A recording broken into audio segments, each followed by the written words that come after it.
दोस्तों कुछ घंटे और बचे हैं और उसके बाद जो है वो हम लोगों को एक बहुत बड़ी चीज जो है वो क्रिप्टो करेंसी मार्केट के अंदर इंडिया के अंदर खासतौर पर देखने को मिलने वाली है। जी हाँ दोस्तों, आप लोगों ने बिल्कुल सही पढ़ा। मैं क्रिप्टो ट्रेडिंग छोड़ दूंगा। जी हाँ दोस्तों, सही बात है, मैं क्रिप्टो ट्रेडिंग छोड़ दूंगा। अभी मैं आपको बताऊंगा क्यों छोड़ूंगा और किस लिए छोड़ूंगा। और आज जो है वो बहुत ज्यादा इंपॉर्टेंट दिन है और आज के दिन मार्केट जो है वो आपको पंप होता हुआ भी दिख सकता है। बिकॉज हमने जितने बार भी देखा है इंडिया के अंदर से किसी भी तरीके का निगेटिव न्यूज निकला है, तब तब दोस्तों मार्केट जो है वो हम लोगों को एक अच्छे खासे पंप की ओर जाता हुआ दिखा है। जैसा कि आप लोग देख सकते हो कि मार्केट के अंदर ऑलरेडी सेंटीमेंट बना हुआ है कि भैया हमें जो है वो आज नेगेटिव न्यूज देखने को मिलेगा।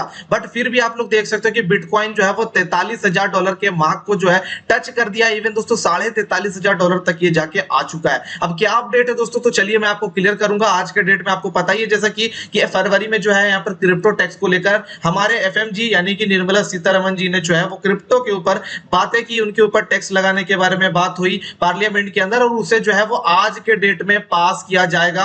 मतलब कि ऐसे समझ लो कि लोकसभा के अंदर पेश किया जाएगा। और आपको पता है कि सारा का सारा गवर्नमेंट जो है वो फुल्ली तरीके से गवर्नमेंट जो है वो पूरी तरीके से बीजेपी की है। आपको तो पता ही है, चाहे वो फाइनेंस मिनिस्टर हो, लोकसभा हो, होम मिनिस्टर हो, पीएम हो, हर एक चीज एवरीथिंग इज जो है वो बीजेपी आपको देखने को मिलेगा। तो कहीं ना कहीं दोस्तों जब भी कोई रूल जब निकाला जाता है तो ऑलरेडी सारी चीजें जो है वो कंफर्मेशन कर ली जाती है, मेरे हिसाब से, मेरा जहां तक मानना है। बाकी आपकी क्या ओपिनियन है कमेंट बॉक्स में कमेंट करके बताइए। साथ के साथ ये 30% टैक्स आपको पसंद आ रहा है कि नहीं वो भी जरूर से कमेंट करके बताइएगा। बिकॉज इससे जो है वो काफी ज्यादा मच अपॉर्चुनिटी जो है वो हम लोग यहाँ पर मिस करने वाले हैं आने वाले समय के अंदर। वैसे दोस्तों हम लोग लगातार जो है वो रेड्यूस क्रिप्टो टैक्स को लेकर तो यहाँ पर बातें कर ही रहे हैं, बट इसका कोई इफेक्ट यहाँ पर नहीं पड़ रहा है। लगातार ट्विटर के ऊपर ट्रेंड पे भी चल रहा है। जितने भी तमाम हमारे यूट्यूबर्स भाई ने जो है वो लगातार इस पर ट्वीट वगैरह किया, बट उससे कोई फर्क यहाँ पर नहीं पड़ रहा है। आप लोग देख सकते हो यहाँ पर कि legislative business bill for consideration and passing in Lok Sabha. अब देखिए दोस्तों, जैसा कि मैंने आपको बताया कुछ घंटे और बचे हैं।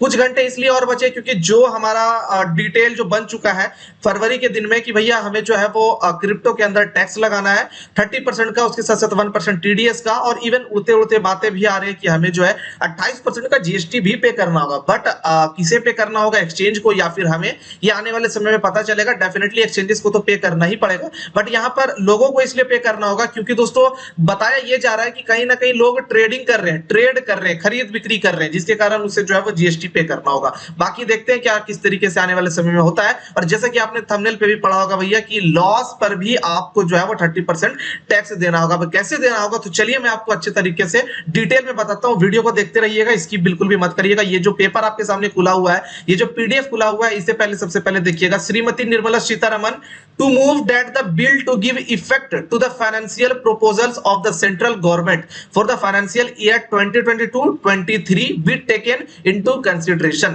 आज दोस्तों यहां पर लोकसभा के अंदर कंसिडरेशन के लिए या फिर दोस्तों बिल का पास करने के लिए जो है यहां पर निर्मला सीतारमण जी क्रिप्टो टैक्स के बिल को जो है वो पेश करेगी। और कहीं ना कहीं दोस्तों ये जो अमेंडमेंट है वो 23/3/2022 के लिए यहां पर जो है वो मूव किया गया था। Also to move that the bill be passed. यहां पर दोस्तों अगर हम बात करें तो पूरी तरीके से चांसेस ये है कि हम लोगों को जो है ये बिल पास होता हुआ दिखेगा। बाकी देखते हैं किस तरीके से जो है वो गवर्नमेंट यहां पर या फिर लोकसभा के अंदर लोग जो है वो ट्रीट करते हैं और रिएक्ट करते हैं। बाकी अगर मैं क्वेश्चंस के ऊपर चलूं तो आपको मैं आपकी जानकारी के लिए यहां पर बता देना चाहूंगा, जरा सा यहां पे ध्यान दीजिएगा। Cost of acquisitions won't include mining infrastructure cost as a deduction. Miners will have to pay flat 30% tax on the entire amount. सबसे पहला क्वेश्चन का आंसर आप लोग यहां पर ये देखिए। इट मींस दोस्तों ये जो है वो रूल ही बना दिया गया कि आप कॉस्ट ऑफ एक्विजिशंस यहां पर जो है नहीं इंक्लूड कर सकते हैं। अगर आपका किसी तरीके का खर्च आ रहा है, सपोज आप अगर ट्रेड कर रहे हो तो आपका लैपटॉप का खर्च है, बिजली का बिल खर्च है, उसके साथ साथ रिचार्ज आप लोग करते हैं मोबाइल का, आपने अपने घर के अंदर जो है वो बैठने के लिए कुर्सी टेबल लगा रखा है, तो और भी तमाम चीजें होती है जो कि यहाँ पर जो है वो हमें इंक्लूड नहीं करा जा रहा है। उसके साथ साथ दोस्तों जो भी माइनर्स होंगे उन्हें यहाँ पर फ्लैट 30% टैक्स दिया जाएगा, उसके लिया जाएगा। उसके साथ साथ वो लोगों को ये चीज एक बार भी पूछी नहीं जाएगी कि भैया आपने माइन कैसे किया। आपको कोई चीज तो खर्च लगा होगा, लाइक ग्राफिक कार्ड लगा होगा, कंप्यूटर्स लगे होंगे, बड़े बड़े हैवी रूम उन्होंने जो है वो रेंट पर लिया होगा, इलेक्ट्रिसिटी बिल पे कर रहे होंगे, बट इनसे यहाँ पर इन्हें जो है वो किसी भी तरीके का मतलब नहीं है। आप माइन करो भैया और हमें जो है वो 30% का फ्लैट टैक्स यहाँ पर दो। तो माइनिंग वाला तो सेक्टर यहाँ पर पूरी तरीके से खत्म हो चुका है। बाकी इसके ऊपर आपकी क्या ओपिनियन है कमेंट करके बताइए। अब जैसे कि दोस्तों मैंने आपको बताया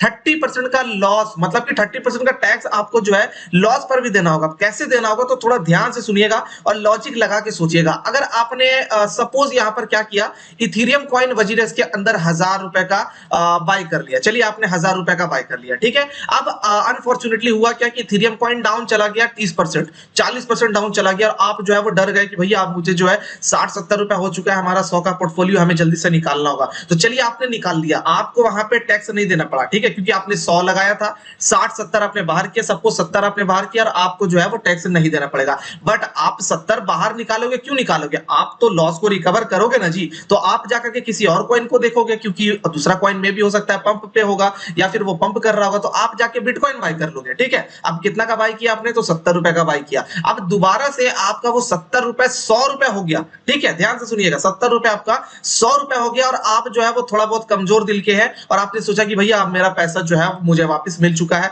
मैंने 100 का 100 लगाया था और मुझे 100 का 100 यहाँ पर दिख रहा है 4-5 दिन के बाद, अब मैं जो हूं अपना पैसा बाहर कर लूंगा। बट रुकिए, आपको यहाँ पर टैक्स देके जाना होगा, हर पेयर के लिए यहाँ पर जो है वो अलग अलग टैक्सेशन रूल यहाँ पर लगाया जाएगा। तो कहीं ना कहीं दोस्तों आपको जो है वो ट्रेडिंग वाले सेक्टर के अंदर बहुत ज्यादा मार होता हुआ दिखेगा इंडिया के अंदर। साथ के साथ दोस्तों बिटकॉइन क्राइसिस भी हम लोगों को 1 अप्रैल को इंडिया के अंदर देखने को मिल सकती है, जैसा कि कुछ दिन पहले हम लोगों को वजीरेक्स के अंदर दिखा था। बट सारा का सारा बाइनांस मार्केट या फिर आप कह लो इंटरनेशनल मार्केट अच्छे तरीके से चल रहा था, बट यहाँ पे आपने देखा कि वजीरेक्स पूरी तरीके से जो है वो मतलब कि समझ लो रेड जोन पर चला गया था। बट कोई दिक्कत नहीं हुआ था मार्केट के अंदर, इंटरनेशनली बिटकॉइन सही प्राइस पर चल रहा था, लेकिन सिर्फ और सिर्फ वजीरेक्स के कारण जो है वो हम लोगों को पूरा मार्केट रेड देखने को मिला। तो आप लोग कहां पे थे? आप लोगों ने ये सुना कि भैया आपका पैसा जो है अब 100 रुपए रिकवर हो चुका है बिटकॉइन के माध्यम से, आपने इथेरियम में लगाया था लॉस कर लिया, बिटकॉइन में लगाया प्रॉफिट में आ गए, ठीक है। अब देखिए यहाँ पर हुआ क्या, तो 100 रुपए आपका हो गया। अब आप सोचोगे कि भैया मैं अब निकल जाऊंगा, मेरा पैसा मिल चुका है, तो आपको 30% टैक्स देके जाना होगा। इट मींस दोस्तों आपको 70 रुपए यहाँ पर जो है बैंक के अंदर आप लोग लेके जाओगे। तो आप लोगों ने देखा कि कितना घटिया यहाँ पर जो है वो हम लोगों को प्रोसेस देखने को मिल रहा है टैक्सेशन के अंदर। ये चीजें काफी ज्यादा गलत है और इसे जो है वो आने वाले समय में रिड्यूस करना चाहिए या फिर दोस्तों इसे जो है वो मॉडिफाइड करना चाहिए और इसे जरूर से यहाँ पर जो है अच्छे तरीके से दोबारा से यहाँ पर लाना चाहिए। मुझे पता है आने वाले समय में जो है ये चीजें चेंज होगी, क्योंकि बहुत सारी चीजों को जो है वो चेंज करना बाकी है। 2022 एक बेस ईयर होगा, लेकिन फिर भी दोस्तों 2022 के अंदर जितने लोग भी लॉस में जाएंगे, प्रॉफिट में जाएंगे, उन लोगों का क्या? उन लोगों के साथ में तो गलत हो ही जाएगा ना। तो आप क्यों नहीं पहले से ही अच्छे तरीके से तैयारी करके आओ, उसके बाद टैक्सेशन का रूल लगाओ। ये चीजें आपको जो है वो कहीं ना कहीं नोटिस करने वाली बात यहाँ पर हो जाती है। तो आप लोगों ने देखा दोस्तों कि किस तरीके का यहाँ पर जो है चीजें हम लोगों को देखने को मिल रही है। बाय द वे आपकी क्या ओपिनियन है मैं फिर से बोलना चाहूंगा, कमेंट करके कमेंट बॉक्स में जरूर से बताइएगा। टेलीग्राम चैनल को ज्वाइन कर लीजिएगा, शाम में जो भी अपडेट्स आएगी मैं आपको टेलीग्राम के ऊपर देने की कोशिश करूंगा, उसके साथ साथ दोस्तों ट्विटर के ऊपर भी देने की कोशिश करूंगा। तो मेक श्योर करना है आपको ट्विटर जरूर से यहाँ पर जो है वो हमारा फॉलो कर लेना है। उसके साथ साथ दोस्तों जो भी अपडेट्स आएगी मैं आपको यहाँ पर देने की कोशिश करूंगा। तब तक के लिए दोस्तों गुड बाय, मिलते हैं किसी और नए वीडियो के साथ।